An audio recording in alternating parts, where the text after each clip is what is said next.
Ten most unusual extreme sports. Chess boxing.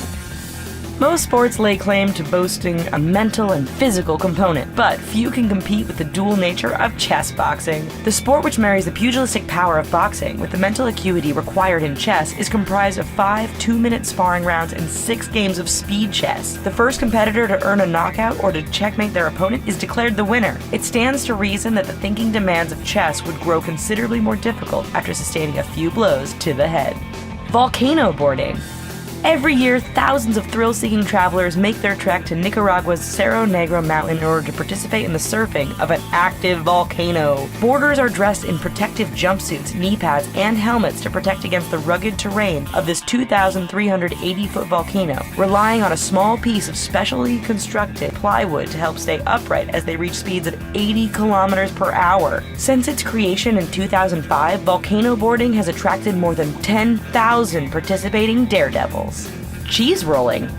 For over 200 years, Brits gathering in Cooper's Hill during England's spring bank holiday have incurred bumps, bruises, and broken bones in pursuit of cheese. Such is the nature of the manic, fun chaos that is the annual cheese rolling event, where a judge rolls a wheel of cheese down a hill and numerous participants follow. Inevitably, the chasers suffer their fair share of tumbles and falls as they navigate the tricky terrain. While a wheel of cheese may seem like a piddling prize to risk life and limb for, the British tradition continues to grow in popularity and now welcomes participants from all over the world. Unicycle polo. There's a humorous contrast between the dignified nobility and refinement of the sport of horse polo and the silly awkwardness of unicycle polo. However, the execution is considerably more difficult, as focusing on balance and coordination while attempting to strike a ball into opposing goals can prove to be no easy task. It is certainly a different challenge to attempt competing on one wheel rather than being balanced on a 4-legged horse. Zorbing.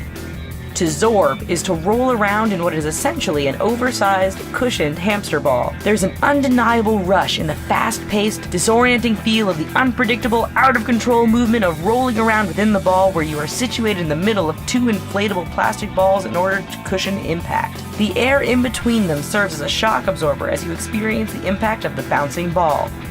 Train surfing.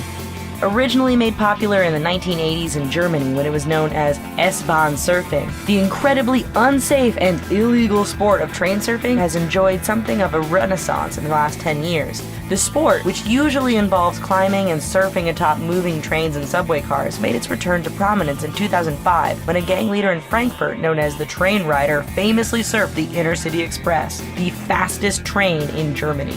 This practice has been a serious issue in South Africa, where many people have been killed or injured via ill-advised surfing stunts.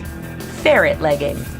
Some sports are less than athletic prowess and more about, well, trapping a ferret in your pants and hoping for the best. That is essentially the central theme of ferret legging, where a group of almost exclusively male participants secure a ferret in their pants and simply seeing who can endure the biting, scratching terror the longest. A man named Reg Malor holds the supposed world record time in the event, maintaining a ferret in his trouser for 5 hours and 30 minutes.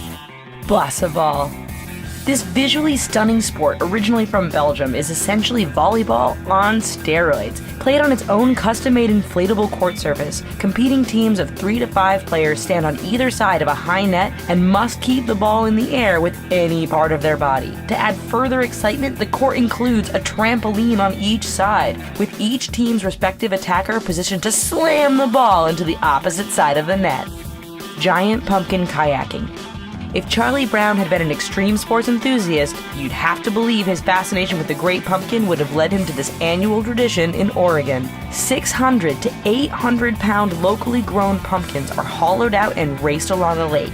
In addition to the elements, regatta participants have to contend with vessels that aren't necessarily hydrodynamic or buoyant, nor does the sliminess of their interior make for a particularly pleasing boating experience. Capsizing does happen on occasion, which is why rescue boats are on hand. Extreme ironing. According to the Extreme Ironing Bureau, which apparently is a real thing, the sports of extreme ironing combines the thrills of an extreme outdoor activity with the satisfaction of a well-pressed shirt. The central point of this admittedly tongue-in-cheek sport is to avoid wrinkling in the most remote, extreme settings by toting an ironing board along with you as you explore caves, forests, mountaintops, and just about anywhere else you can think of. Britain's Phil Shaw is widely considered to be the founder of the sport, even toted an ironing board during the 2012 Hastings Half Marathon, pressing clothes along the way. Thanks for watching this video. We hope you enjoyed it and its extreme nature. Here are some other videos that you might like. Don't forget to click subscribe. Thanks.